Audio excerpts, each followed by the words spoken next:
आज बनवूया garlic bread. त्यासाठी लागणार आहे बटर। ते बटर एका वाटीत टाकून घ्या। मी अमूलचं बटर घेतलेलं आहे। आता लसूण सोलून ते 2 मिनटं बटर किंवा तेल टाकून शिजून घ्या।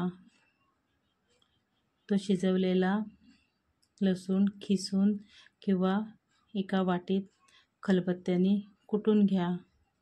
हे बघा मी कुटून घेतला। आता हा कुटलेला लसूण त्या बटरमध्ये टाका।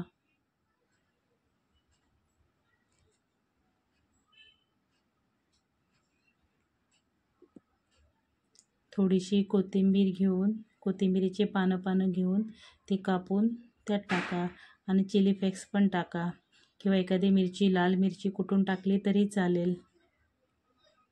आता हे मिश्रण एकत्र करा। तवा गरम करून घ्या। तेल टाकून चांगला गरम होऊ द्या। आता मिक्स केलेलं मिश्रण ह्या ब्रेडला लावून घ्या। तुम्ही व्हाईट ब्रेड ब्राऊन ब्रेड दोन्हीही घेऊ शकता।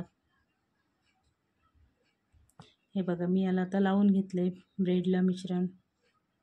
आता हे तव्यावर ठेवून चांगलं शेकून घ्या आणि त्यावर चीज पण खिसून टाका। आवडलं तर नक्की लाईक शेअर आणि सबस्क्राईब करा। थँक्यू।